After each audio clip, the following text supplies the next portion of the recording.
अमित जी, आपका एक बार फिर से बहुत बहुत स्वागत है। आपने समय निकाला, हम सब आपके लिए उसके लिए आभारी हैं। सेशन का जो नाम है architect of 2024, the man with the blueprint. तो हम उम्मीद कर रहे थे कि आप कोई ब्लूप्रिंट लेकर आएंगे। ब्लूप्रिंट तो होता ही है, मगर इंटरव्यू में कोई, मैं नहीं मानता कोई भी राजनीति में काम करने वाला व्यक्ति या नेता अपना ब्लूप्रिंट इतने सार्वजनिक रूप से सबके सामने रखेगा। आप निकलवाने का जरा प्रयास करिए। मैं कोशिश करता हूँ, आई विल ट्राई। तो जैसा कि हमने सेशन का नाम रखा था और this is the moment of India. सबसे पहले तो मैं आपसे यही जानना चाहूँगा कि 2014 से और अब हम 2023 में आ गए, एक नई व्यवस्था आप लेकर आए। जब आप सत्ता में आए, आपकी विचारधारा अलग थी। आपका विजन ऑफ इंडिया वो बाकी लोगों से कैसे अलग है, और ये जो समय अभी आपको 9 साल का मिला है, इसमें आप कितना बदलाव ला पाए? देखिए, आप थोड़े बैकग्राउंड में जाएंगे तो मेरी पार्टी का विजन बहुत स्पष्ट है। मेरी पार्टी जब से बनी तब से, और ये 10 साल की, अगर 9 साल की आप बात कर रहे हैं तो मोदी जी जब से प्रधानमंत्री बने तब से मेरी पार्टी की विचारधारा के आधार पर और हमारे नेता मोदी जी के तय किए हुए लक्ष्यों के आधार पर चल रही है।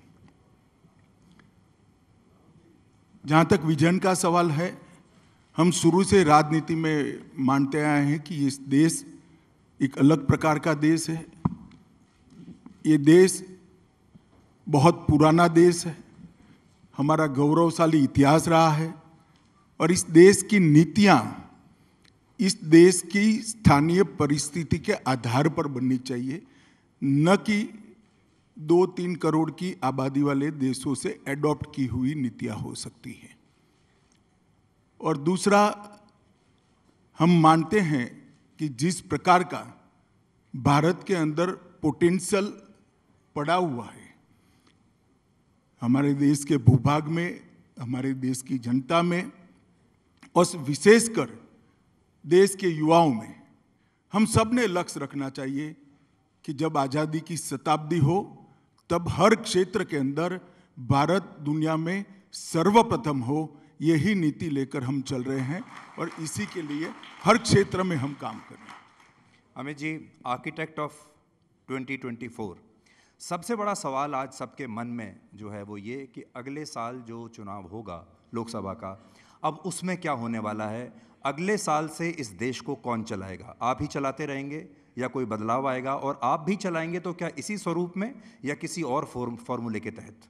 देखिए, जहाँ तक चुनाव का सवाल है 2024 का, इतने बड़े देश में देश की जनता जब तय करती है कि देश का अगला प्रधानमंत्री कौन होगा, किस पार्टी की सरकार होगी, तब उसका आकलन जनता ही कर सकती है। परंतु मैं देश के हर हिस्से में जाता हूं और मैं मानता भी हूं और प्रयास भी करता हूं कि मेरा घनिष्ठ संपर्क जनता के साथ रहना चाहिए। मैं जनता की नब्ज को टटोल कर आपको एक बात आपकी चैनल के माध्यम से सबको बताना चाहता हूं कि आने वाले चुनाव में फिर से एक बार पूर्ण बहुमत के साथ भारतीय जनता पार्टी की सरकार बनने वाली है और मोदी जी तीसरी टर्म के लिए प्रधानमंत्री बनने वाले हैं। और आजादी के बाद का जो शुरुआती समय था, उसके बाद पहली बार, एक महीने में 70 के बाद पहली बार कोई प्रधानमंत्री 3 बार पूर्ण टर्म के लिए चुनकर आएगा और पूर्ण बहुमत के साथ चुनकर आएगा। जैसा आपने कहा, अगर जो आप कह रहे हैं सही हो जाता है तो ये प्रधानमंत्री मोदी आप का... सही मानकर चलिए, आगे का सवाल पूछो। 3 टर्म लगातार बैक टू बैक प्रधानमंत्री मोदी को मिलेंगे, आपको मिलेंगे। इससे पहले जब हम देश के राजनीतिक इतिहास पर नज़र डालते हैं तो नेहरू एरा और इंदिरा गांधी का एरा, इन दो को हम एक बेंचमार्किंग हमारे देश में हो गई है कि नेहरू के समय में ये होता था और इंदिरा गांधी के समय में ये होता था। क्या आपको लगता है कि मोदी एरा अब नेहरू और इंदिरा एरा से भी ज़्यादा महत्वपूर्ण हो गया है, बेंचमार्किंग में पहले नंबर पर है, और क्या आप उनको अब हमारे देश के महानतम प्रधानमंत्री के तौर पर मानेंगे? देखिए, सभी ने अपने अपने समय में अच्छा काम करने का प्रयास किया है, अपनी अपनी समझ के हिसाब से, अपनी अपनी शक्ति के हिसाब से और अपने अपने समय के हिसाब से, क्योंकि हर समय में अलग अलग चुनौतियां होती है, हर व्यक्ति की अलग प्रकार की क्षमताएं होती है, हर व्यक्ति का अलग प्रकार का विजन होता है, मगर सब ने अच्छा प्रयास किया है, ऐसा मैं तो कम से कम मानता हूँ। जहाँ तक मोदी जी का सवाल है, मोदी जी ने भारत के लोगों के अंदर महत्वाकांक्षा को जीवित करने का काम किया है। देश के 60 करोड़ लोग जो कभी स्वप्न नहीं देख पाते थे, वो गरीब लोगों के मन में स्वप्न देखने की आशा का संचार करने का काम नरेंद्र मोदी जी ने किया है। और नरेंद्र मोदी जी ने हर भारतीय के मन में आज ये सपना निश्चित रूप से खड़ा किया है कि जब आज़ादी की शताब्दी मनाई जाएगी, समग्र विश्व के अंदर भारत सर्वप्रथम होगा और भारत दुनिया में हर क्षेत्र में नेतृत्व कर रहा होगा। 2014 में जब आए तब बदलाव की लहर थी, 2019 में जब आए तो आपने सबका साथ सबका विकास की बात की, गवर्नेंस पर आप आए। 2024 में आपका यूएसपी क्या होगा? देखिए, यूएसपी वगैरह शब्द आप करते हैं, हमारा एक सालों पुराना एजेंडा है। मोदी जी जब से प्रधानमंत्री बने तब से एक ही नीति पर चलते हैं कि देश के हर भारतीय का भारत के संसाधन पर अधिकार है, और दूसरी बात, हर एक के जीवन स्तर को ऊपर लाने का प्रयास कर। मैं एक छोटी सी बात आपको बताना चाहता हूँ। ये जो ऑडियंस है उसमें से काफ़ी लोगों को मालूम होगा, मगर काफ़ी ऐसे लोग हैं जिनको मालूम ही नहीं होगा कि इस देश में 60 करोड़ लोग ऐसे थे जिनके घर में परिवार में एक भी बैंक अकाउंट नहीं था, उनका भारत के अर्थतंत्र के साथ कोई जुड़ाव ही नहीं था।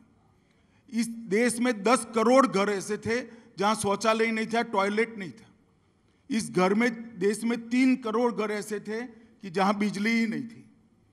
इस देश में देश के 60 करोड़ गरीबों के स्वास्थ्य की चिंता करने की किसी ने सूद नहीं ली थी। इस देश में 60 करोड़ गरीबों की भूख की किसी ने सूद नहीं ली थी। आज 9 साल के बाद पीछे मुड़कर देखते हैं, हर घर में बैंक अकाउंट है, हर घर में बिजली है, हर घर में शौचालय है, हर एक को 5 लाख तक का स्वास्थ्य का बीमा मिला हुआ है, और हर गरीब को प्रति व्यक्ति प्रति माह 5 किलो अनाज फ्री ऑफ कॉस्ट मिलता है, और हर गरीब के घर में गैस का सिलेंडर भी है। मैं नहीं मानता किसी भी 10 साल में इतना बड़ा परिवर्तन देश के अंदर आया होगा, और ये 60 करोड़ लोगों के जीवन में पहली बार अनुभव आया है कि देश की आज़ादी के बाद जो लोकतंत्र आया है वो मेरे लिए है। मैं मानता हूं ये बहुत बड़ी उपलब्धि है। और एक दृष्टि से देखें तो आज विश्व में कोई भी समस्या हो, विश्व में कोई भी समस्या आज हो, पूरे विश्व के नेता राह देखते हैं कि नरेंद्र मोदी जी इस समस्या के बारे में क्या बोलते हैं। इसका बहुत बड़ा महत्व है। 2014 से 2023 तक में परिवर्तन आया है। विश्व की हर समस्या के समाधान के लिए भारत के दृष्टिकोण को, भारत के प्रधानमंत्री के दृष्टिकोण को महत्वपूर्ण माना जाता है। आपको ऐसा लगता है कि ये पिछले 9 साल में, ठीक है, आपने विकास किया होगा, इंफ्रास्ट्रक्चर आपने बनाया होगा, आर्थिक रूप से भी विकास किया होगा, लेकिन लोगों की जो एक सोच होती है अपने देश के प्रति, अपने एक राष्ट्र के प्रति, अपनी सरकार के प्रति, उस सोच में भी आपको कोई बदलाव दिखाई देता है? बहुत बड़ा बदलाव है भाई। भारत गौरव का अनुभव हर व्यक्ति कर रहा है। आज़ादी के 75 साल जब होने जा रहे थे, मोदी जी ने हर घर तिरंगा का कार्यक्रम दिया। तिरंगा किसी को खरीदने से मिल नहीं रहा था, और कोई घर भारत में ऐसा नहीं होगा, कोई बिल्डिंग ऐसा नहीं होगा जहां पर आपको तिरंगा नहीं दिखाई पड़ा होगा। ये बहुत बड़ा सकारात्मक परिवर्तन है। मैं आपको कोरोना की बात कर रहा हूं। जब कोरोना की शुरुआती सुगबुगाहट सुनाई दी गई, देश भर के पंडित ये कह रहे थे, और फिर दुनिया भर के पंडित ये कह रहे थे कि भारत का बहुत बुरा हाल होगा, हमारे स्वास्थ्य इंफ्रास्ट्रक्चर का दुनिया में नंबर देने जाए तो बहुत नीचे तक है, सब मानते थे।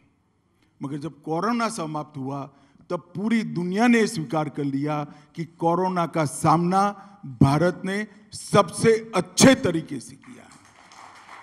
न केवल हमारे वैज्ञानिकों ने इसका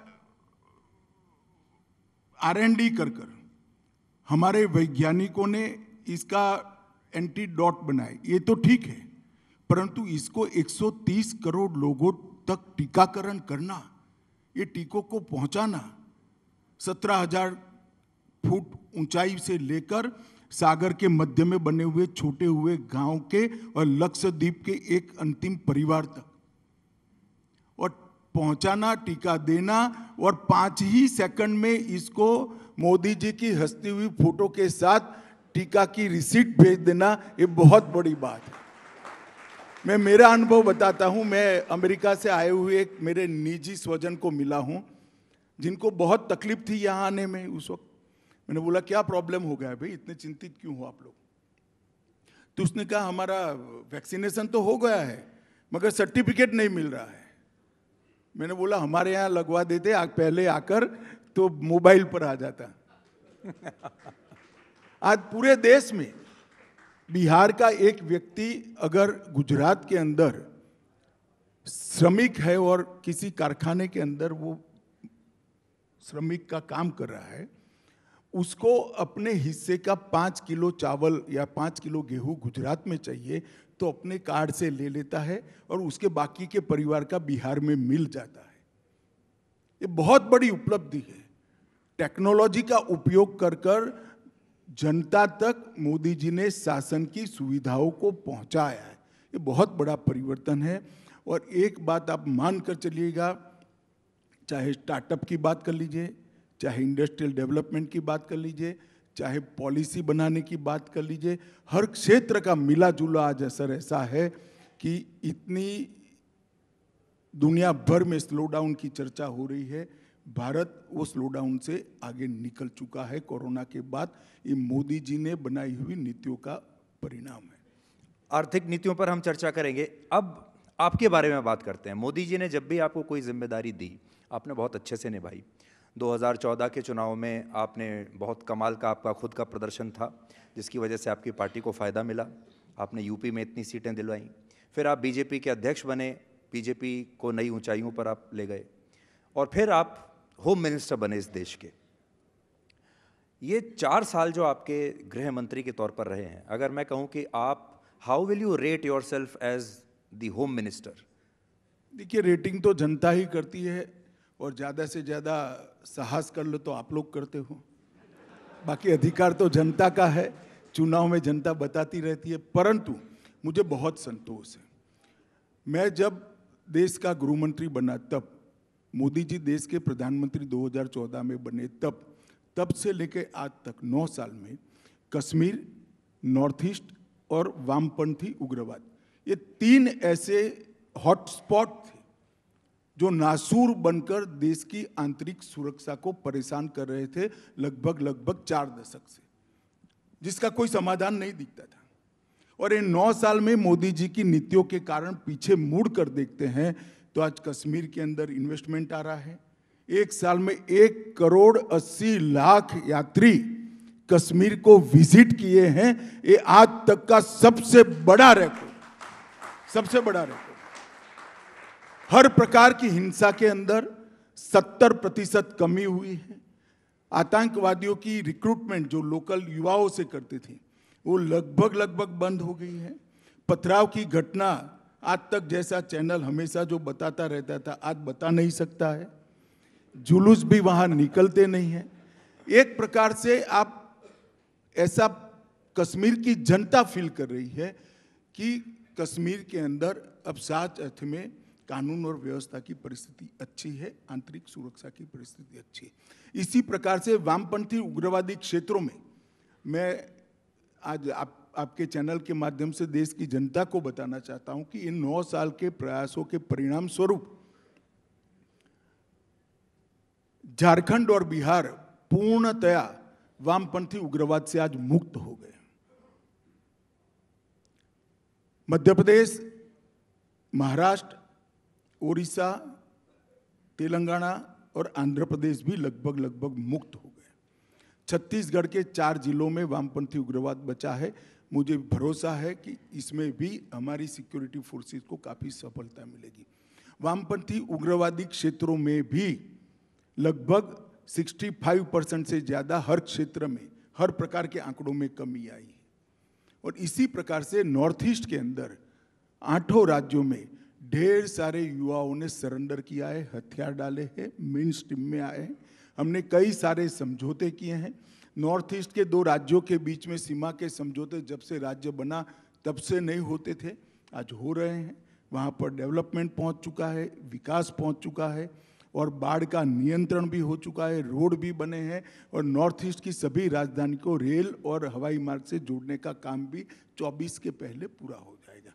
तो एक प्रकार से तीनों हॉटस्पॉट पर आंतरिक सुरक्षा की दृष्टि से मोदी जी के शासन के 9 साल में बहुत बड़ा परिवर्तन आया है। और ढेर सारी ऐसी चीजें थी, धारा 370, राम जन्मभूमि का मसला, ढेर सारी इसे थी, ट्रिपल तलाक, कोई मानता ही नहीं था कि इसका कोई समाधान संभव है। निजी तौर पर आपको सबसे ज्यादा संतुष्टि इनमें से क्या करके मिली? मुझे तो हर चीज की संतुष्टि है भाई। ये तीनों क्षेत्र में जो आज एक प्रकार से नॉर्मल प्रकार से लोग जी रहे हैं, इसका मुझे कम से कम बहुत बड़ा संतोष है और देश की जनता को भी बहुत आनंद भी है और संतोष भी। देखिए, आपकी इतनी सारी उपलब्धि हैं, अब ये भी एक उपलब्धि हो गई कि अब आज तक पर भी पॉजिटिव कवरेज चलती, ये भी उपलब्धि है आपकी। भैया ये तो मैं बोल रहा हूं तो दिखाओगे ना, लाइव है, कैसे रोकोगे? आज तक का कवरेज तो तब हो जब ये तीनों इश्यू पर कोई आप एक स्टोरी 45 मिनट की कर लिए होते मेरे बोलने के पहले। चलो अब कर लेना।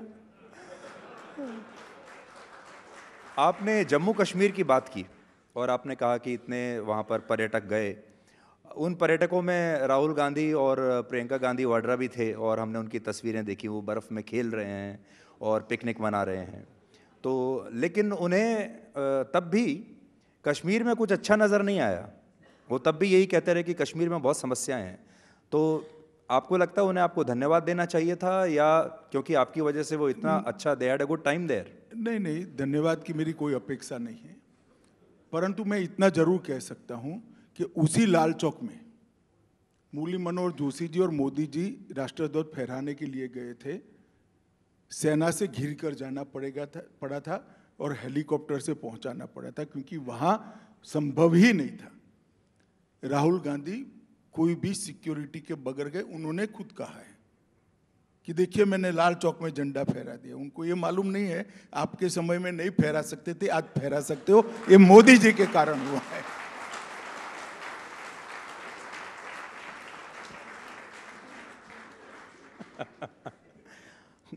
अमित जी, अब आज के संदर्भ में बात करते हैं। इस समय जब हम और आप बात कर रहे हैं, पार्लियामेंट नहीं चल रही है, आप देश के गृह मंत्री हैं, आपकी सरकार के पास पूरी मेजॉरिटी है और 2 मुद्दे हैं। आप कहते हैं राहुल गांधी की माफ़ी होनी चाहिए और विपक्ष कहता है कि अडानी पर जेपीसी होना चाहिए। तो पार्लियामेंट चलेगी या नहीं चलेगी? देखिए, किसी भी लोकतांत्रिक व्यवस्था में पार्लियामेंट अकेला सत्ता पक्ष या अकेला विपक्ष नहीं चला सकता, दोनों के बीच में संवाद होना चाहिए। मैं इस बार जो विवाद हुआ है इसको बारीकी से देख रहा हूं, पार्लियामेंट में ही पूरा दिन देर रात तक बैठता हूं। हमारे इनिशिएटिव की बात भी उस ओर से कोई चर्चा का प्रस्ताव भी नहीं आता है। बात किसके करें? बात मीडिया में कर रहे हैं। अब स्लोगन लाए कि पार्लियामेंट में फ्रीडम ऑफ स्पीच हो। पार्लियामेंट में फ्रीडम ऑफ स्पीच है ही भाई, आपको कोई नहीं रोक सकता, मगर पार्लियामेंट में फ्री स्टाइल नहीं बोल सकते, रूल्स के हिसाब से बोलना पड़ता है, रूल्स को पढ़ना पड़ता है, रूल्स को समझना पड़ता है, अध्ययन करना पड़ता है, बाद में रूल्स के हिसाब से पार्लियामेंट में डिबेट होती है। जैसे रोड पर बोलते हैं ऐसे पार्लियामेंट में नहीं बोल सकते। अब इतने बेसिक कंसेप्ट ही अगर क्लियर नहीं तो हम भी क्या कर सकते? पार्लियामेंट चलाने के एक नियम बने और वो हमने नहीं बनाए हैं। उनकी दादी के पिताजी के समय से चल रहे हैं। वो भी इसी रूल्स के तहत चर्चा करते थे, हम भी इसी रूल्स के तहत चर्चा करते। ना नियम समझना, ना कुछ करना, और फिर कहते हैं कि बोलने नहीं देते। ऐसा नहीं होता है भाई, कभी भी कोई भी खड़ा होकर नहीं बोल सकता। इसके नियम बने हुए, इसकी एक पुस्तिका है जो सालों पुरानी है, जिसमें कोई परिवर्तन नहीं हुआ है। मैं मानता हूं पार्लियामेंट चलनी चाहिए, स्पीकर साहब की चैम्बर में उन्होंने जाकर बात करनी चाहिए। हमने स्पीकर साहब को भी कहा है, वो भी आने चाहिए। दोनों ओर से चर्चा कर इसका रास्ता निकाल कर बहस करनी चाहिए। पर वो गए स्पीकर के पास और उन्होंने कहा कि मैं पार्लियामेंट में भाषण देना चाहता हूँ, जवाब देना चाहता हूँ। तो आप चाहते हैं कि वो जवाब दें या ना दें? स्पीकर साहब ने, मेरी जो जानकारी है इसके हिसाब से मैं बताता हूँ, बहुत स्पष्ट कहा कि आप कभी भी बोल सकते हो, परंतु आपकी पार्टी पार्लियामेंट चलाने के लिए सहमत है या नहीं है वो पहले तय कर आइए।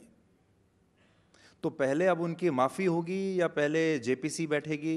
अरे ऐसा है सुधीर भाई, इसकी चर्चा स्पीकर की उपस्थिति में करनी चाहिए, दोनों दलों ने मिलकर। चले, मैं तो आज ही कह देता हूं कि स्पीकर साहब के पास जाकर चर्चा करिए, आपके कार्यक्रम के माध्यम से ही कह देता हूं। मुझे यकीन है वो सुन रहे होंगे, अभी आपको पूरा देश ही सुन रहा होगा। लेकिन अमित जी, राहुल गांधी अभी ब्रिटेन गए, वहाँ पर बहुत सारी बातें वो करके आए। उसके बाद आपकी पार्टी ने, सरकार के मंत्रियों ने भी उसको पार्लियामेंट में बहुत ज़ोर शोर से उठाया। क्या आपको लगता है इतनी बड़ी बात थी, एक राष्ट्रीय महत्व की वो इतनी बड़ी बात थी कि पूरी सरकार इस बात को उठाने में लग जाए, और आप इससे राहुल गांधी का ही महत्व और बढ़ा रहे हैं? किसी का महत्व किसी के बढ़ाने से नहीं बढ़ता है, अपने कामों से बढ़ता या कम होता है, तो वो चिंता तो आप मत करिए। जहां तक मेरी पार्टी के रिएक्शन का सवाल है, हमारा रिएक्शन राहुल जी के लिए नहीं है, उनके कंडक्ट के लिए है। मैं दो उदाहरण आपके माध्यम से देश की जनता के सामने रखना चाहता हूं। एक, इंदिरा जी गई थी इमरजेंसी के बाद इंग्लैंड में, और उस वक्त शाह कमीशन बन चुका था। इंदिरा जी को कुछ दिन के लिए जेल में ले जाने का भी प्रयास हुआ था, और उस पर किसी पत्रकार ने इंग्लैंड में पूछ लिया कि आपका देश कैसे चल रहा है।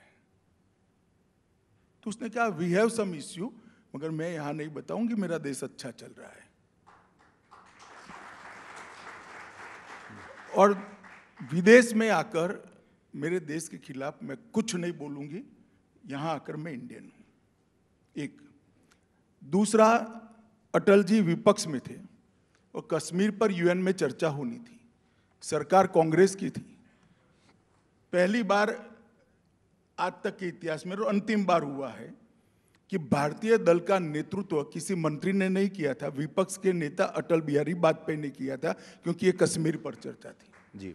ये जो भरोसा होता है, कुछ इश्यू ऐसे होते हैं जो राजनीति के ऊपर होते हैं। मैं मानता हूं सबने ये परंपराओं का पालन करना चाहिए, और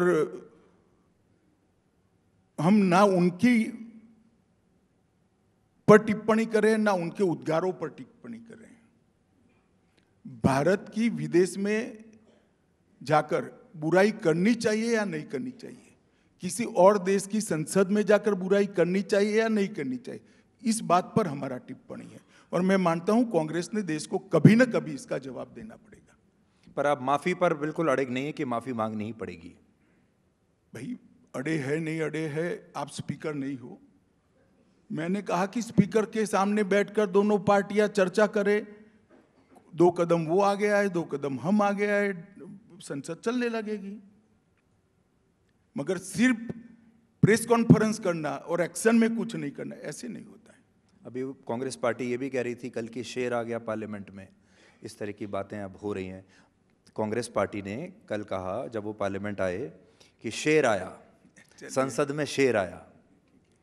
तो आपको ऐसा लगता है कि राहुल गांधी की छवि पर भी बहुत एक काम हो रहा है? पहले उनको तपस्वी कहा गया, फिर अब जब वापस आए तो कहा गया कि अब शेर आ गया है पार्लियामेंट में, अब फिर शेर आने के बाद वो कह रहे हैं कि पूरी मोदी सरकार मुझसे डर गई है।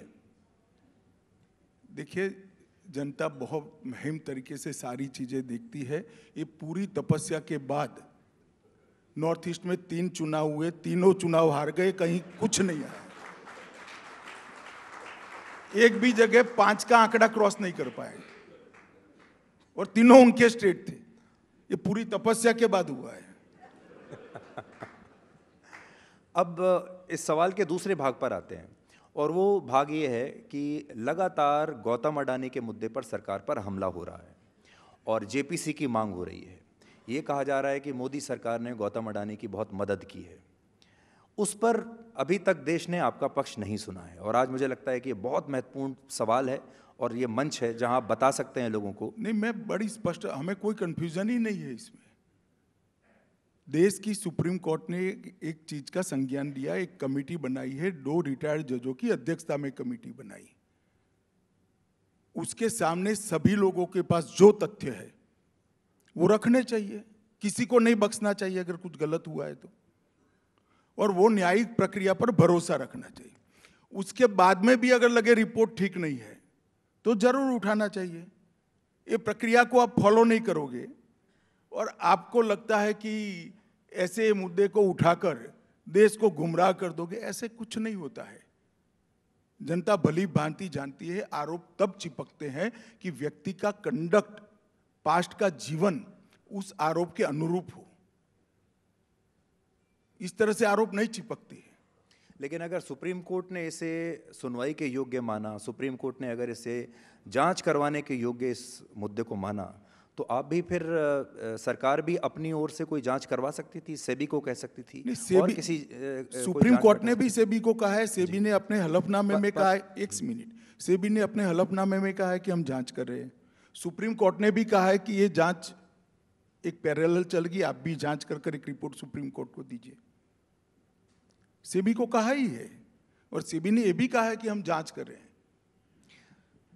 राहुल गांधी को ऐसा लगता है कि ये मुद्दा उठाकर उन्होंने आपकी किसी दुखती रग पर हाथ रख दिया है, ऐसा कॉन्फिडेंस है उनको।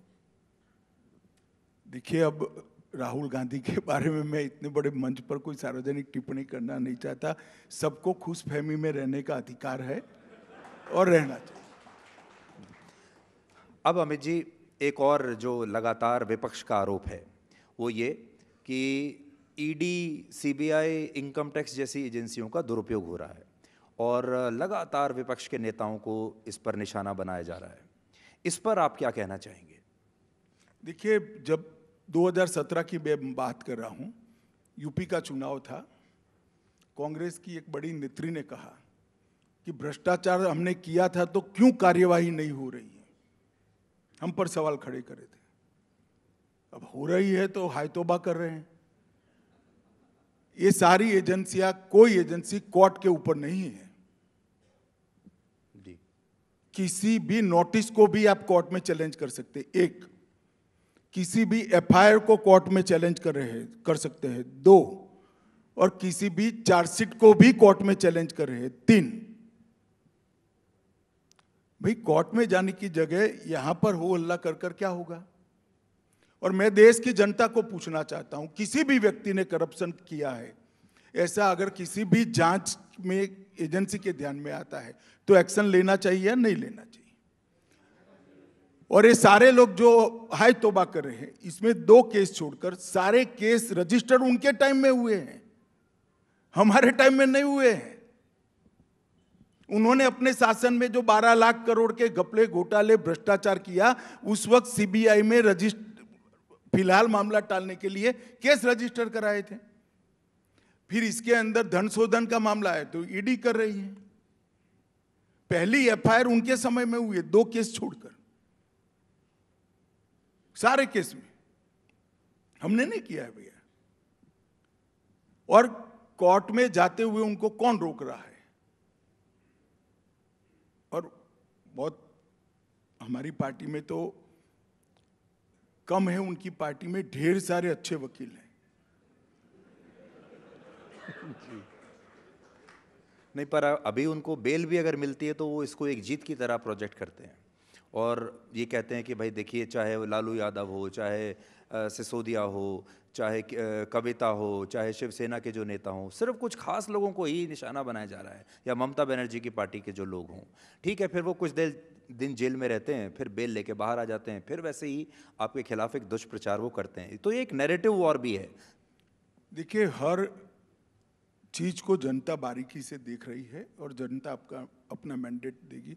मैं मेरी पार्टी और मेरी सरकार की ओर से निश्चित रूप से कह रहा हूँ, एजेंसियां स्वतंत्र रूप से काम कर रही है, इसमें कोई दखल किसी का नहीं है।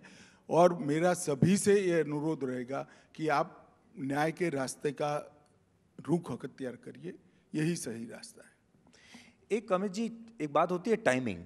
जब हम टाइमिंग की बात करते हैं तो बहुत सारे लोग टाइमिंग, किसी भी एक्शन को टाइमिंग से जोड़ते हैं कि ये फेयर था या नहीं फेयर था। जैसे मान लीजिए बीबीसी ने सरकार के खिलाफ कोई डॉक्यूमेंट्री दिखा दी, तो कुछ हफ्तों के बाद उनके ऊपर आईटी की कार्रवाई हो गई। नहीं, मैं तो डॉक्यूमेंट्री के टाइमिंग पर सवाल उठाता हूँ। 2002 की घटना 2023 में चुनाव के अगले साल दिखाने का क्या मतलब है? भाई बताओ, कोई मतलब है? ये पूरी घटना 2002 की है। चुनाव है 2024 में, आप 2023 में देखा, तो आप इसके टाइमिंग की क्यों बात नहीं कर रहे हो भाई? और जहां तक ये इनकम टैक्स के टाइमिंग की बात है, मैंने भी पूछा किसी को, ये 3 साल से इनके साथ कॉरेस्पॉन्डेंस हो रहा है। अब कोई अपने आप को कानून से ऊपर मानेगा तो कोई नहीं है कानून के ऊपर, सबने कानून के हिसाब से चलना पड़ेगा और आगे बढ़ना पड़ेगा। पर आपको ऐसा लगता है कि एक नैरेटिव वॉर है और ये एक लड़ाई चल रही है जिसमें एक तरफ मान लीजिए बीबीसी भी हो सकता है, पश्चिमी मीडिया हो सकता है, जिनको आप अर्बन नक्सल कह सकते हैं, लिबरल्स हो सकते हैं, वो आपको उदाहरण देता हूँ। मान लीजिए अर्थव्यवस्था है, G20 है, उनको ना G20 अच्छा लगता है, ना आपकी जीडीपी ग्रोथ रेट उनको अच्छी लगती है, ना विश्व में आपका जो मान सम्मान हो रहा है वो उनको अच्छा लगता है। एक नैरेटिव ये बनता है कि देश में बेरोजगारी बढ़ रही है, महंगाई बढ़ रही है, अर्थव्यवस्था डूब रही है। देखिए, मैं नहीं मानता देश में कोई भी अर्थशास्त्री ऐसा कहता होगा कि विश्व भर की अर्थव्यवस्थाओं की तुलना में हमारी अर्थव्यवस्था एक मार्क भी नीचे है, कोई नहीं कहता है। अब किसी का चश्मा ही अगर पीला है तो हम कुछ नहीं कर सकते। और नैरेटिव उनके करने से सेट नहीं होता। ये तो 2002 से मोदी जी के पीछे पड़े हैं, 2000 की साल से इनका नैरेटिव चलता। तो ना मोदी जी मुख्यमंत्री के नाते 3 बार 4 बार चुनकर आते, ना 2 बार प्रधानमंत्री के नाते चुनकर आते। नैरेटिव देश की जनता तय करती है। डेमोक्रेसी में जनता सब चीज़ों को देखती है, इवेल्युएट भी करती है और उसको जवाब भी मतदान के अंदर देती है। मैं जब आपके इंटरव्यू की तैयारी कर रहा था तो मैंने एआई की थोड़ी मदद ली और मैंने सोचा कि मैं एआई से भी कुछ सुझाव लेता हूँ। तो मैंने उसमें एक टॉपिक भरा, इंडियाज़ मोमेंट, ये भारत का पल है, इस पर कुछ लिख कर दें। तो एआई ने शुरू में तो अच्छी चीज़ें लिख के दी कि ठीक है भारत बहुत अच्छा कर रहा है, और आखिर में उसने लिखा कि भारत में बहुत डिविसिव पॉलिटिक्स हो रही है, भारत में सिविल सोसाइटी में बहुत डिवीज़न हो रहा है, भारत में ह्यूमन राइट्स का हनन हो रहा है। कहने का मेरा मतलब ये है कि पहले ये पश्चिमी मीडिया में आया, फिर इंटरनेट में आया और अब आर्टिफिशियल इंटेलिजेंस में एम्बेडेड हो गया है। तो ये एक अलग तरह का एक वॉर, एक अलग लेवल पे चला गया है और इसके लिए आपको लगता है और अभी समय लगेगा इससे निपटने के लिए, या आपने क्या सोचा है, कैसे इससे आप? देखिए, हमने तो, हमारा रणनीति स्पष्ट है। हम सच्चे मन से देश के विकास के लिए काम कर रहे हैं। हम सच्चे मन से देश के गरीब के लिए काम कर रहे हैं और हम सच्चे मन से भारत को महान बनाने के लिए काम कर रहे हैं। नैरेटिव बिल्टअप करना आप लोगों का काम है और वो नैरेटिव सच्चा है या झूठा है वो तय करना जनता का काम है। दोनों लोग अपना अपना काम करते रहिए। हमें जितनी भी शक्ति ईश्वर ने दी है वो भारत को महान बनाने के लिए लगा रहे हैं। अमित जी, इंटरनल सिक्योरिटी में आप अपने सामने अब सबसे बड़ी चुनौती क्या मानते हैं? एक पाकिस्तान का फ्रंट है, एक चीन का फ्रंट है, एक 2.5 फ्रंट, हम अपने देश का भी फ्रंट की बात करते हैं, और अभी अलग अलग जो रिपोर्ट्स आती हैं, अभी मैं एक रिपोर्ट पढ़ रहा था सिप्री की जो ये कहती है कि हमारे सारे जो पड़ोसी देश हैं सब के सब चीन से हथियार खरीद रहे हैं। पाकिस्तान 77% खरीद रहा है, बांग्लादेश 74% खरीद रहा है, श्रीलंका भी खरीद रहा है। तो हम चारों तरफ से मेड इन चाइना हथियारों से घिरे हुए हैं। और ऐसे में क्योंकि इंटरनल सिक्योरिटी की जिम्मेदारी आपकी है, आप इन बातों को कितनी बड़ी चुनौती मानते हैं? देखिए, मैं बहुत स्पष्टता से आपको बताना चाहता हूं कि आज भारत आज़ादी के बाद इंटरनल सिक्योरिटी के मामले में और एक्सटर्नल सिक्योरिटी के मामले में आज़ादी के बाद अगर सबसे ज़्यादा सुरक्षित है तो वो आज है, क्योंकि हमारी नीतियां स्पष्ट है। दुनिया में कोई भी भारत की सीमा और सेना इसके साथ छेड़खानी नहीं कर सकता है। मोदी जी के प्रधानमंत्री बनने के पहले हमारी कोई रक्षा नीति ही नहीं थी। रक्षा नीति विदेश नीति का एक छोटा सा चैप्टर बनकर रह गई थी। आज हमारी दोनों पॉलिसी स्पष्ट है। हम पूरी दुनिया से दोस्ती चाहते हैं, किसी से झगड़ा नहीं चाहते हैं, परंतु हमारी सीमाओं के अंदर किसी का दखल सहन नहीं करेंगे। पहले आए दिन पाकिस्तान से घुसपैठ होती थी, अनेक सारी घटनाएं होती थी। एक बार सर्जिकल स्ट्राइक और एयर स्ट्राइक करने के बाद किसी की हिम्मत नहीं है कि भारत की सीमाओं के अंदर किसी भी प्रकार की छेड़खानी कर सके। और ये दो घटनाओं के बाद पूरी दुनिया में संदेश गया है कि अमेरिका और इजराइल के बाद एक तीसरा देश भारत ऐसा है जिसके साथ छेड़खानी नहीं करनी चाहिए। G20 अब हमारे देश में होने जा रहा है और हम सुपर पावर बनने का सपना देखते हैं, लेकिन आप देखेंगे कि जो सुपर पावर बने जितनी भी देश, सुपर पावर शब्द ठीक नहीं है, ना हम एक कंसेप्ट में विचार करते हैं। हम हमारे देश को आगे ले जाना चाहते हैं और हम मानते हैं कि समाज जीवन के हर क्षेत्र में भारत विश्व में सबसे आगे हो। भारत कभी भी सुपर पावर बनने की ना सोच सकता है, ना सोचना चाहिए। ना ये हमारे देश का कल्चर है, ना हमारे देश का लक्ष्य हो सकता है। लेकिन दोस्ती के आधार पर भी, मैत्री के आधार पर भी आप मजबूत हो सकते हैं, ये आपका कॉन्सेप्ट है? जी जरूर। G20 से हमारे देश के लोगों को कितना फायदा होगा, ये हमारे देश के लोग पूछते रहते हैं बार बार। देखिए, हमारे देश में ढेर सारा परिवर्तन हुआ है। इंफ्रास्ट्रक्चर के अंदर आमूलचूल परिवर्तन हुआ है। सुविधाओं को हर एक व्यक्ति तक पहुंचाने के लिए आमूलचूल परिवर्तन हुआ है। स्टार्टअप, आज दुनिया अचंभित होकर भारत के स्टार्टअप को देख रही है। R&D में हमारे यहाँ आमूलचूल परिवर्तन हो रहा है। हर क्षेत्र की पॉलिसियाँ हमने नई बनाई, चाहे अंतरिक्ष हो, चाहे ड्रोन हो, चाहे खदानों का कॉमर्शियल उपयोग हो, हर क्षेत्र की। PLI के कारण बहुत बड़ा इन्वेस्टमेंट भी आ रहा है और हम सब लोग मान रहे हैं कि हम दुनिया में सबसे तेजी से बढ़ने वाली अर्थव्यवस्थाओं में से एक है। ये सब लोग मान रहे हैं। G20 एक ऐसा मौका है कि भारत में जो परिवर्तन हुआ है ये पूरी दुनिया देखे। और पहली G20 की मीटिंग बहुत बड़े समय के बाद, शायद कभी नहीं हुई ऐसी है, जिसमें G20 की सीरीज ऑफ मीटिंग 59 शहरों में हो रही, 59 सिटीज में हो रही। एक भी राज्य, एक भी संघ शासित प्रदेश ऐसा नहीं है जहां G20 की कोई ना कोई मीटिंग नहीं होगी। तो दुनिया से 1 लाख से ज्यादा लोग जो आएंगे वो हर राज्य में जाएंगे।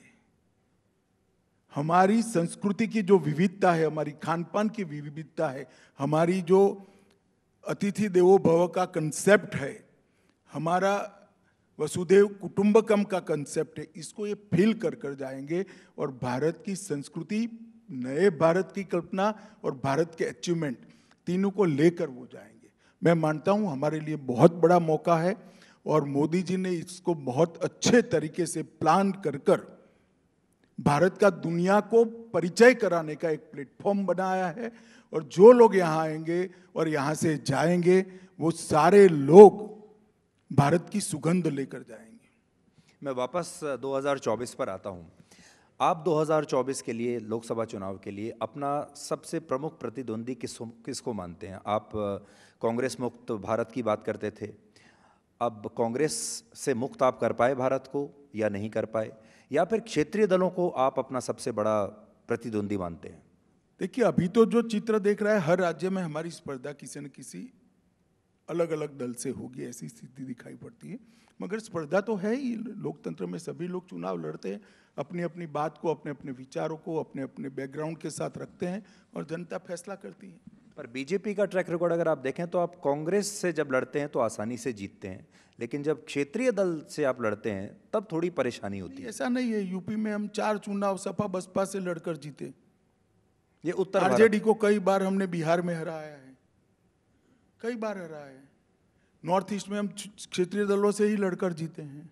अभी हम रामचरण के साथ बैठे हुए थे, आपने भी देखा, और जब ये ऑस्कर अवार्ड मिले भारत को तो इसमें भी नॉर्थ साउथ डिवाइड करने की कोशिश हुई। बहुत सारे लोगों ने कहा, खड़गे जी ने भी पार्लियामेंट में कहा कि ये साउथ इंडिया ने जो है ये 2 ऑस्कर अवार्ड भारत को दिलवाए हैं। इस तो ये एक लगातार एक कोशिश है नॉर्थ और साउथ डिवाइड की। आपको लगता है? भारत को ऑस्कर जो भी दिलाता है इसका गौरव होना चाहिए, जो भी दिलाए, कोई भी भारतीय दिलाए, इसका हमें गौरव होना चाहिए और हमें गौरव है। परंतु ये नॉर्थ साउथ का जो डिवाइड देख रहे हैं ना, वो डिवाइड नॉर्थ साउथ का नहीं है। मैं भी फिल्में बड़े शौक से देखता हूँ, कुछ फिल्में भी अभी अभी साउथ की बहुत चल गई, मैंने भी इसको ध्यान से एनालिसिस किया है। जिन फिल्मों में भारतीय परंपरा, भारतीय संस्कृति और भारतीयता थी, वो फिल्मों को ज्यादा स्वीकृति मिली है। भारत बदल रहा है सुधीर जी। बिल्कुल। और अगर आप ये RRR की भी बात करें तो यहाँ पर भी, लेकिन आपको ऐसा लगता है कि बॉलीवुड, जब फिल्मों की बात हो ही रही है, दक्षिण भारत की फिल्में हमारी परंपरा संस्कृति को आगे बढ़ा रही हैं, देखते हैं हम। कोई भी बढ़ा सकता है भाई, इसको आप दक्षिण उत्तर न करिए, जो बढ़ाता है उसको जनता पसंद करती है। लेकिन बॉलीवुड इसमें आपको लगता है थोड़ा पीछे है? ना जी, मैं ऐसी कोई टिप्पणी करने यहाँ नहीं आया हूँ। मैं इतना कहना आया हूँ कि जनता का टेस्ट बदल रहा है और टेस्ट को सफलता के लिए सबने मैच करना चाहिए। आप फिल्में देखते हैं? और how often you watch films? नहीं, मैं बड़े इंटरेस्ट के साथ फिल्में देखता हूँ। इसलिए मैंने आपसे सवाल पूछा कि आपकी जो छवि है वो बहुत ही सख्त प्रशासक की छवि है कि कैसा लचर प्रशासक होना चाहिए? क्या बात कर रहे हो भाई? नहीं, मतलब आपकी जो पर्सनैलिटी है वो ऐसी है कि भाई बहुत गुस्से वाले होंगे और हर समय क्रोध में रहते होंगे, बुरा मान जाते होंगे, और एक soft side of your personality वो बहुत लोगों के सामने अभी तक नहीं आया है। नहीं, ऐसा नहीं है, काफी लोग जानते हैं, ऐसा नहीं है। ऐसा कर कर आप सॉफ्ट पर्सनालिटी का इस प्लेटफॉर्म पर लाने का प्रयास मत करिए। मैं जैसा हूं, जनता मुझे अच्छे से जानती है। मेरे सार्वजनिक जीवन में विधायक और सांसद के नाते 30 साल पूरा होना आ गया, तो ये बहुत लंबा समय है। बार बार जनता मुझे अपना प्रतिनिधि बनाती है, तो जानती ही होगी। आप अमित जी खुद एक नॉन पॉलिटिकल परिवार से आते हैं। आपको पॉलिटिक्स का शौक था, आप पॉलिटिक्स में कैसे आए? देखिए, ये सवाल आप इसलिए पूछ रहे हो कि आप पॉलिटिक्स को सत्ता के साथ जोड़कर देख रहे हो। मेरे जैसे भारतीय जनता पार्टी के हजारों कार्यकर्ताओं के लिए देश का वातावरण ऐसा है कि मेरी बात काफी लोग साहजिकता से नहीं लेंगे, सरलता से नहीं लेंगे। इसको बोलने की खातिर बोला गया वाक्य भी मानेंगे, मगर मैं दृढ़ता से बोलना चाहता हूं, मेरे जैसे हजारों कार्यकर्ता भारतीय जनता पार्टी में है जो भारत के लिए पॉलिटिक्स में है, और मैं भी उसमें से एक कार्यकर्ता हूं। मोदी जी के लिए जो लगातार बातें होती हैं, इस बार बात कही जा रही है कि कब्र खोद देंगे, पहले मौत का सौदागर, चौकीदार चोर है, वगैरह वगैरह, ये सब होता है। इस बार फिर से चुनाव से पहले इस तरह की बातें हो रही हैं। आपको ऐसा लगता है कि जब खड़गे साहब कहते हैं कि ये 10 सिर वाला रावण है, और फिर वही आपको पार्लियामेंट में भी मिलते हैं और फिर आपके साथ बैठ के, प्रधानमंत्री के साथ बैठ के बाजरे की खिचड़ी भी खाते हैं, तो जब इस तरह के आरोप प्रत्यारोप लगते हैं तो क्या ये पर्सनल रिलेशनशिप को भी खराब करता है, या कभी आप इस बारे में बुरा नहीं मानते? नहीं भाई, सब अपने अपने विचारों के अनुसार बोलते हैं, मगर परंतु जो इस प्रकार के उद्गार करते हैं, मैं इसका एक अलग एनालिसिस किया है। सोनिया गांधी जी से लेकर एक कब्र खुदने वाला या मोदी तुम मर जाओ वाला जो नारे लगाए हैं आप पार्टी के लोगों ने, इस सारे नारों के बाद मोदी जी ज्यादा मजबूत होकर बाहर आए, क्योंकि किसी के कहने से कुछ नहीं होता है। लोकतंत्र में जनता ही सबसे महत्वपूर्ण, जनता का ही अभिप्राय होता है। How is your equation with Gandhi family? जब आप कभी पार्लियामेंट में एक दूसरे को क्रॉस करते हैं या किसी सार्वजनिक मंच पर कभी मिलते हैं, तो आपका रिलेशनशिप कैसा है? नहीं भाई, मेरा रिलेशनशिप कैसा होगा? जैसा सामने वाले का मेरे साथ होगा, ऐसा मेरा उनके साथ होगा। तो उल्टा कर देते हो, उनका कैसा है? देखिए, मेरा कोई ऐसा व्यक्तिगत संबंध किसी गांधी परिवार के सदस्य से नहीं है। राजनीति में जो औपचारिक संबंध होते हैं वो है, वो एक और पार्टी के नेता है, मैं मेरी पार्टी का कार्यकर्ता हूं, तो दोनों अपनी अपनी पार्टी का काम करते हैं। अमित जी, पिछली बार 303 सीटें मिली थी, इस बार आपका आकलन अपना क्या है? और अगर 303 भी आपको लेनी भी हैं तो इस बार आपको शायद साउथ, दक्षिण भारत से और ज़्यादा सीटें लेनी पड़ेंगी। आपने कुछ, आप आर्किटेक्ट हैं, ब्लूप्रिंट आपने बनाया होगा, कुछ शेयर कर सकते हैं? मैं इतना कह सकता हूं, एरिया आप छोड़ दीजिए हम लोगों पर, परंतु इतना निश्चित कहता हूं कि भारतीय जनता पार्टी और एनडीए दोनों की सीटों में बढ़ोतरी होगी, कमी कहीं पर भी नहीं। तो आप कह रहे हैं कि 303 से भी ऊपर जाएंगे? जी। कश्मीर में इस साल आपको लगता है कि लोकसभा चुनाव से पहले आप कश्मीर में चुनाव करा सकते हैं, जम्मू कश्मीर में? सुधीर जी, साच अर्थ में चुनाव कराने का काम चुनाव आयोग का है, तो आपने गलत जगह पे सवाल पूछ लिया है। नहीं, पर आपका अपना भी तो एक आकलन होगा कि क्या चुनाव जम्मू आयोग कश्मीर, जब भी कहेगा, जब भी उनकी तैयारी पूरी होगी, वो चुनाव हो जाएगा। क्योंकि लॉ एंड ऑर्डर सिचुएशन आपके हाथ में है, इसलिए मैंने आपसे पूछा। देखिए, चुनाव आयोग जब उनकी तैयारी पूरी होगी तब गृह मंत्रालय से रिपोर्ट मांगेगा, हम तुरंत ही रिपोर्ट भेज देंगे। और ये रिपोर्ट जनरेट नहीं हो सकती है, क्योंकि अब सारे पुलिस स्टेशन ऑनलाइन है, सारे आंकड़े ऑनलाइन है, एनसीआरबी में हर पल के हिसाब से सारी एफआईआर दर्ज हो जाती, मतलब काउंट हो जाती है। तो आंकड़े तो कोई जनरेट कर नहीं सकता। जब भी वो रिपोर्ट मांगेंगे हम रिपोर्ट दे देंगे। हमारा समय अब समाप्त हो रहा है, तो लास्ट में एक दो सवाल आपसे और करता हूं। कैबिनेट रीशफल की बड़ी चर्चा हो रही थी अभी हाल ही में कि आप चुनाव से पहले एक बार कुछ फेरबदल करेंगे। कहाँ चल रही है रीशफलिंग? मोदी जी ने करना है, आप लोग क्यों चर्चा कर रहे हो? जब भी वो करना चाहेंगे हो जाएगा।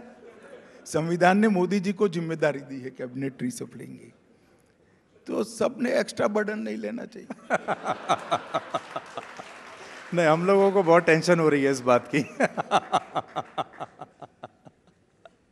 अमित जी, मैंने एक चीज़ और भी नोट की अभी आपके साथ बैठ के कि आपने कम से कम 20 किलो वजन ज़रूर लूज़ किया होगा, and you are looking very fit today, और टच वुड, ये अच्छी बात है। तो कोई किसी खास तरह का फिटनेस रिजीम आपने अभी फॉलो किया है? भाई, ऐसा है कि मैंने जो फॉलो किया है दूसरे को बीमार कर देगा। सबने अपने अपने डॉक्टर को पूछकर डॉक्टर की सलाह से करना चाहिए, मगर सबने फिट होना चाहिए। बट आपने क्या किया, कुछ शेयर करना चाहेंगे आप? नहीं, मैं एक्सरसाइज भी करता हूँ, खाने पीने पर भी कंट्रोल किया है, योगा करता हूँ, आसन भी करता हूँ। अगर मैं आपके अपने परिवार की बात करूं, तो जब हम जैसे भारतीय संस्कृति की बात कर रहे थे, आपकी जो पोती है, आप देखिए आपके चेहरे पर मुस्कान आ जाता है जब आप उनकी बात करते हैं। तो आपने उनको वैदिक स्टडीज़ भी आप पढ़ा रहे हैं, संस्कृत में भी आप पढ़ा रहे हैं, और भारतीय संस्कृति की पूरी जानकारी भी आप उस बच्चे को दे रहे हैं। जी, वो पढ़ रही है। इसके पीछे क्या सोच है आपकी, और आप चाहते हैं कि क्या आपका जो एजुकेशन सिस्टम है? सबने पढ़ना चाहिए, सबने जानना चाहिए। हर क्षेत्र में पढ़ाई से तो फायदा ही होता है। मैं मानता हूं कि हमारे पुराने ग्रंथों में बहुत जीवन के बहुत सारे रहस्य भी छिपे हैं, और देश की जानकारी भी छिपी है। देश के कल्चर को समझने लिए शिक्षा बहुत जरूरी है। तो बच्ची पढ़ रही है, अच्छे से पढ़ रही है। आपके समय में, ये 8-9 साल में, जुडिशियल ओवररीच के भी कई मामले सामने आए हैं। जैसे मान लीजिए अभी चीफ इलेक्शन कमिश्नर की अपॉइंटमेंट है, उस पर सुप्रीम कोर्ट ने कह दिया कि अब इसमें चीफ जस्टिस भी उस पैनल में रहेंगे। आप इस तरह की चीज़ों का स्वागत करते हैं? देखिए, मैं मानता हूं कि संविधान ने सबकी मर्यादाएं करी है। मेरी भी मर्यादा है, मैं अदालत पर कोई टिप्पणी करना नहीं चाहता, परंतु सब ने अपने अपने दायरे में रहकर करना चाहिए। ये कोई ऐसा प्लेटफॉर्म नहीं है जिसमें अदालत के किसी फैसले पर मैं टिप्पणी कर दूं। परंतु मैं इतना सुनिश्चित मानता हूं कि संविधान ने जो 3 व्यवस्थाएं करी है, तीनों व्यवस्था ने एक दूसरे पर भरोसा रखना चाहिए। जी, पर ऐसा हो रहा है क्या? क्योंकि हम लॉ मिनिस्टर के भी बयान देखते हैं, हम कई बार ये चीज़ देखते हैं कि जहां ओवरलैपिंग हो रही है। वो कंसर्न मंत्रालय के मंत्री है, वो बोल सकते हैं। मैं टिप्पणी करना नहीं चाहूंगा अदालत पर। जी, पर क्या आप इसको चैलेंज करना चाहेंगे? क्या आप देखिए, इसमें आप कोई बदलाव सफल नहीं चाहेंगे? होंगे सुधीर जी। मैं इस पर टिप्पणी करना नहीं चाहूंगा। तो अमित जी, बहुत बहुत शुक्रिया, क्योंकि हमारा टाइम अप हो गया है और ब्लूप्रिंट आपने ऐसा कोई ख़ास आज बताया नहीं, पर इंतज़ार रहेगा कि आप देश के सामने ब्लूप्रिंट कभी प्रस्तुत करेंगे। और इतना ज़रूर मैं कहना चाहूँगा कि बहुत सारे सवाल ऐसे थे जो लोग जानना चाहते थे। मैंने कोशिश की कि मैं आपसे पूछूं और आपका पक्ष जो है उन महत्वपूर्ण सवालों पर जो पहले नहीं आया था वो आपका आ सके। And I hope you enjoyed this interview. जी, धन्यवाद।